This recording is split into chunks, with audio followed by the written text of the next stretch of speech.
Very simple bill. It clarifies existing film industry practice. It provides greater certainty for producers, for investors and for workers, and I am very pleased to support it. I was rather disappointed in the contribution from Mr Locke, who's a fair-minded chap who tries to look at both sides of the issues. I wasn't at all surprised by the response of the Labour Party, but Mr Locke at least tries to look at both sides of the issues, and he raised a couple of points about the interference of foreigners in New Zealand. I had hoped that he would be at least try and be consistent in his outrage about all forms of foreign interference in our film industry, and I'm going to read into the record just a couple of comments that I think need to be read in as part of the permanent record of this House. On Monday, 11 October, Helen Kelly of the CTU attended a meeting of actors in Wellington representing the position of Actors' Equity, a body that says it's independent of Australian unions. I think it's worth quoting from an article on Screen Hub written by someone attending that meeting. Asked at the meeting why New Zealand Actors' Equity had not taken a full board vote before inviting international guilds and unions to bring pressure to bear on the production, Ms Kelly reportedly told the meeting, quote, "Your Australian leaders have been acting in your best interests," close quote. Asked why local actors weren't being afforded the chance to sort out any dissatisfaction about terms and conditions via their local representatives, Ms Kelly responded that international unions have more muscle. International unions have more muscle. Today, some people are claiming the unions have said that there wouldn't be any industrial action on the Hobbit, so all this is unnecessary.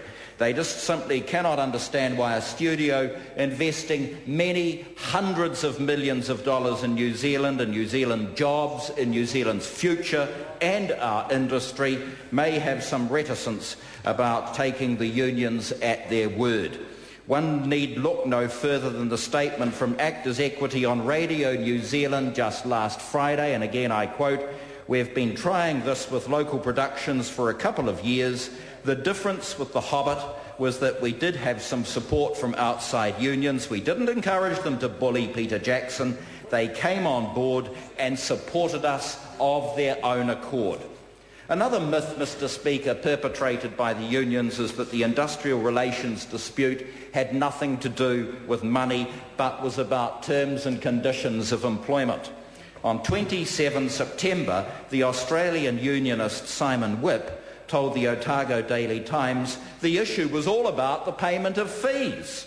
Last Friday, Robin Malcolm was quoted in the Dominion Post talking about securing financial benefits for those involved in the production.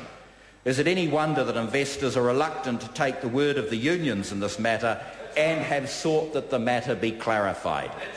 When Simon Whipp told the Hollywood Reporter that union success with The Hobbit would pave the way for unionising other productions in New Zealand, and Helen Kelly told News Talk ZB that her primary focus was to unionise the film industry, and what's the problem with this? Peter Jackson is a spoilt brat. Is it any wonder investors get nervous about the union's true intentions? And Mr Speaker, it's most revealing. It's a point made by Mr Hyde and Mr Brownlee. What do the workers think of all this? Well, one need look no further than Labour Day, the day set aside for the workers, and look at the thousands of people who marched up and down this country against the unions on Labour Day of all day, in their thousands, as Mr Henare said. Thousands of people cheered that great New Zealander, Sir Richard Taylor, in Civic Square. Mr Speaker, earlier today, a true worker in the film industry, Mark Harrison, stated he didn't have any concerns with the proposed legislation. This is an area, he said, that has needed clarification. Ever since the Bryson case, it should have been changed by the Labour government. But was there any chance of that, given that Mr Chevelle, who's a member of the Labour Party, acted for the CTU as an intervener in the Supreme Court?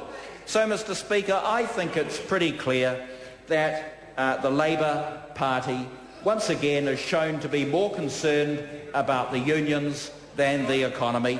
That's always been the case, whether it's the Waterside Workers' Union in 1951, the Siemens Union in 1970, the Boilermakers Union over the BNZ building, or the Actors' Equity Union in 2010. The unions come first, the economy comes second. And all I want to say is this: I very much look forward to next year's election in the marginal seat of Rongotai, when Annette King, the self-proclaimed MP for Weta, and I can discuss some of these issues. Well,